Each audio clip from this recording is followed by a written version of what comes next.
కేంద్ర హోంశాఖ సహాయ మంత్రి బండి సంజయ్ తనయుడిపై ఫోక్సో కేసు నమోదైన నేపథ్యంలో ఆయన తన పదవికి రాజీనామా చేయాలని కాంగ్రెస్ పార్టీ జిల్లా అధికార ప్రతినిధి బోలూరి గోవర్ధన్ రెడ్డి డిమాండ్ చేశారు. మంగళవారం పట్టణంలోని డీసీసీ కార్యాలయంలో ఆయన మీడియాతో మాట్లాడారు. కేసు దర్యాప్తు నిష్పక్షపాతంగా జరగాలంటే బండి సంజయ్ రాజీనామా చేయాల్సిందేనని డిమాండ్ చేశారు.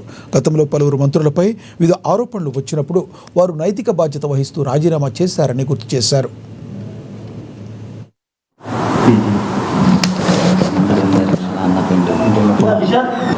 కేంద్ర సహాయ మంత్రి హోం సహాయ మంత్రి బండి సంజయ్ గారిని మరి రాజీనామా చేయాల్సిందిగా మేము కోరుతా ఉన్నాం. ఎందుకంటే ఆయన కొడుకుపై పోక్సో కేసు బుక్ కావడం, మరి నిష్పక్షపాతంగా ఎంక్వైరీ జరగాలి అంటే కేంద్రంలో హోమ్ మినిస్టర్గా ఉన్నటువంటి వ్యక్తి కొడుకుపై మరి ఈ కేసు అనేది ఎటు తేలది అన్న ఉద్దేశంతో మేము రాజీనామా చేయమని చెప్పి డిమాండ్ చేస్తా ఉన్నాం. ఆయన మరి రాజీనామా చేయాలి అని చెప్పి డిమాండ్ పెట్టడం అనేది కొత్తది కాదు. ఎందుకంటే గతంలో కూడా చాలా మంది నైతిక బాధ్యతలు వహించి రాజీనామా చేసినటువంటి గొప్ప వ్యక్తులు ఉన్నారు. నిష్పక్షపాతంగా ఎవరైనా కావచ్చు. మరి ఒక పక్కనేమో బేటీ పడావో బేటీ బచావో అని చెప్తా ఉన్నారు.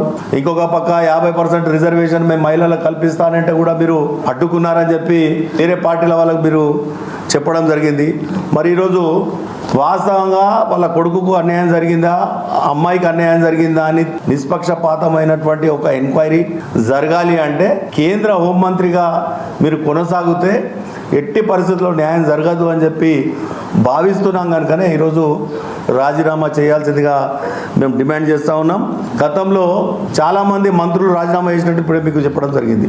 ఈరోజు ఆయన ఒక కీలకమైనటువంటి పదవిలో ఉన్నటువంటి వ్యక్తి. మరి ఆయన ఇప్పుడు ముఖ్యమంత్రి గారు కూడా ఒక సిట్ వేయడం జరిగింది. ఆ సిట్కు సహకరించాలన్నా ఎంక్వైరీ జరగాలి అని అంటే రాజీనామా చేయాల్సింది అని చెప్పి మేము డిమాండ్ చేస్తా ఉన్నాం. ఎందుకంటే గతంలో కూడా చాలామంది మంత్రులు రాజీనామా చేసినటువంటి విషయాన్ని ఇప్పుడే మీకు చెప్పడం జరిగింది. ఈరోజు రాష్ట్రంలో ఉన్నటువంటి మహిళలందరినీ గౌరవించి, ఈ దేశంలో ఉన్నటువంటి మహిళలందరినీ గౌరవించి